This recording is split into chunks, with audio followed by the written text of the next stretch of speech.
La volatilité qui fait donc, c'est une évidence, son grand retour sur les marchés boursiers, le CAC 40 qui replonge aujourd'hui, plus de 3% de baisse, autour des 6900 points. Bonjour Laurence. Bonjour David. Laurence Lafont, rédacteur en chef de la lettre d'investissement. Propos utile, qu'est-ce qui s'est passé là? Parce qu'encore une fois, ça a décroché en fin de matinée. On pensait que les autorités monétaires, la Fed, Joe Biden et compagnie, fait ce qu'il fallait pour éteindre l'incendie et éviter cette contagion. Pourquoi ça repart à la baisse avec notamment des valeurs bancaires qui perdent autour de 10%? Ouais, écoutez, déjà, les mesures qui ont été prises visent à protéger les clients des banques, pas les actionnaires. Donc je pense que certains ont retenu la leçon. On ne peut pas sauver tout le monde. Hein. Non, mais on ne peut pas sauver tout le monde, mais c'est une bonne chose. Mais du coup, c'est normal que les cours des valeurs bancaires qui sont concernés par le problème. Pourquoi ça repart à la baisse aujourd'hui là? Pour moi, c'était. Il y a un sujet en Europe et un sujet qui revient continuellement, c'est Crédit Suisse aussi. Crédit Suisse, on sait que la banque est en grande difficulté. On sait qu'elle subit des retraits. Elle a encore annoncé des retraits très importants. Et maintenant, son principal actionnaire vient en pleine tempête boursière dire non, je ne remettrai pas au pot pour sauver la banque. Donc forcément, ça provoque un petit coup de panique, beaucoup de panique ce matin. Ouais, donc l'incendie bancaire qui nous vient des États-Unis, qui semble maîtrisé, ne l'est peut-être pas. Oui, on en revient au problème de base, c'est qu'on est passé en un an de taux à zéro à des taux de 3, 4, 5%. Certains ont beau dire que on absorbe bien les choses, qu'on va subir un petit ralentissement et puis que tout va repartir une fois que les banques centrales auront pivoté. C'est pas ça, c'est beaucoup plus compliqué. Quand vous tapez sur les taux comme ça, vous avez un décalage avec l'économie et avec le système bancaire de 6 mois, 12 mois. Donc on commence à sentir maintenant, on voit les fissures se créer par rapport à ce qui s'est passé, à cette hausse de taux massive. Et voilà, on l'a vu sur SVB aux États-Unis. Maintenant, le marché s'inquiète pour d'autres situations. Et globalement, on passe d'un monde où on était au TINA, vous vous souvenez, there is no alternative. Aux actions, voilà, il n'y a pas d'alternative aux actions, à un monde où ce n'est pas vrai.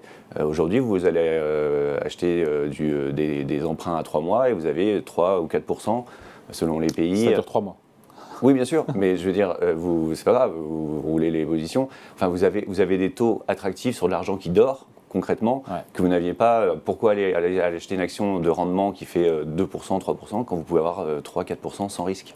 Donc on a sous-estimé l'impact des hausses de taux BCE et Fed sur les le marché a voulu croire qu'on allait vivre tranquillement. L'argument qui était souvent mis en avant, c'était les taux réels sont négatifs parce que l'inflation est à 7 et les taux sont à 4. Que ce soit les entreprises ou les ménages, ils ne réfléchissent pas à court terme sur les taux réels ou pas, quoi. Ils voient simplement que vous avez des taux aujourd'hui pour emprunter qui sont plus élevés, vous avez des taux, si vous avez du cash à placer, qui sont attractifs. Donc voilà, le monde a changé.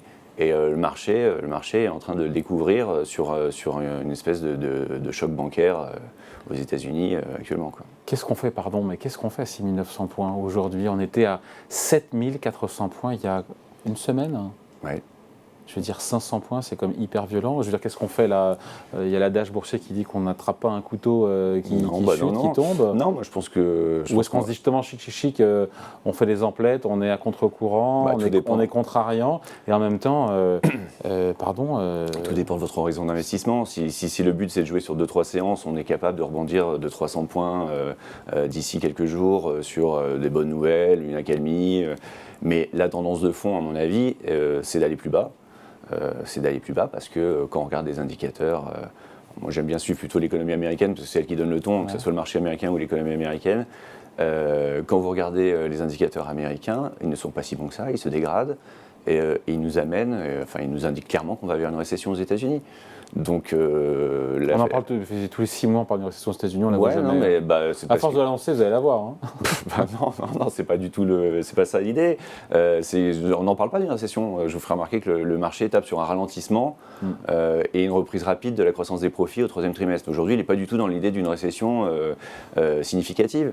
Or, quand vous regardez ce qui s'est passé pour SVB, c'est quoi le problème? C'est parce que les gens ont retiré leurs fonds de la banque. Parce que dans la Silicon Valley actuellement, c'est plus dur pour les entreprises, pour les salariés. Donc les retraits ont été importants et les SVB avaient placé cet argent sur des obligations à plus long terme. Ouais. Donc sur des obligations du Trésor américain. Ouais, mais en moins-value, parce qu'ils n'avaient pas vu venir la hausse des taux. Donc actuellement, quand vous regardez les chiffres des dépôts aux États-Unis des banques commerciales, les retraits sont massifs. Parce que, bon, on a eu des dépôts massifs à cause de cette politique de la Fed qui a injecté des liquidités de manière complètement hallucinante. Donc aujourd'hui, on a l'effet inverse, ça se retire. Vous avez 400 milliards qui sont retirés des dépôts bancaires américains sur un an. C'est très important, ça n'est jamais arrivé. Donc pour vous, il faut se préparer à d'autres secousses. Et en même temps, qu'est-ce qui pourrait calmer un peu? Parce que, pardon, mais si, encore une fois, hier on reprend un et quelques, aujourd'hui on perd 3 à la mi-journée. Ce qui va calmer, vous savez, parfois le marché se calme tout seul. Non, parce que s'il n'y a pas de nouvelles... c'est monté assez sereinement jusqu'à 7400 points. On avait l'impression, en apparence, que c'était, voilà, la vie était plutôt calme. On se rend compte que, voilà, il n'y a aucune sérénité. Il y avait une trop forte complaisance, en tout cas, sur les marchés, ouais. Donc c'est plutôt, moi je trouve que c'est plutôt sain ce réveil, parce qu'on réalise que la situation n'était pas le scénario idéal vendu par les marchés. Donc il y a un ajustement par rapport à la réalité. Mais ça va pas trop loin sur les banques européennes, notamment, qui n'ont rien à voir avec la choucroute. Ça va toujours trop loin quand on perd 10% en une séance, voilà, du jour au lendemain. Non, mais donc d'où l'opportunité. Ouais, mais enfin, moi je pense que l'opportunité, je vous l'ai dit, c'est l'horizon d'investissement. Si l'idée c'est de jouer une semaine, oui. Si l'idée c'est de se dire que le marché peut aller plus bas, moi je pense qu'il va aller plus bas, oui. Je pense qu'il va aller plus bas aux États-Unis, je pense qu'il va aller plus bas en Europe. Parce que... Et ça nous met nous plus bas sur le CAC 40 ? On est déjà à 6009, ça va vite, Laurence. C'est rien, 6009, on a perdu quoi par rapport au plus haut ? 500 points. Ça fait, Voilà, on n'a pas perdu 10%. Oui, mais en quelques jours. Après, je ne suis pas devin, mais je pense que voilà, depuis quelques jours, depuis que l'affaire SVB est sortie, on est en train d'anticiper un pivot de la Fed, ou du moins quasiment une pause, et on est en train de se questionner même sur la BCE qui doit agir demain. Je ne pense pas qu'un éventuel pivot lié à cette crise bancaire soit une bonne nouvelle. C'est plutôt un acte de panique de se dire ah, tant pis, je mets l'inflation de côté 2 secondes et on part à l'urgence la plus pressante. Oui, mais parce que la Fed est aujourd'hui coincée entre une inflation trop forte, entre maintenant une crise bancaire et une économie qui va vers la récession. C'est pas moi qui le dis, c'est l'indicateur de la Fed de New York. La Fed de New York a un indicateur prédictif de la récession.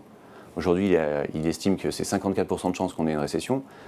Chaque fois qu'on a dépassé les 50%, il y en a eu une. C'est 100% de réussite.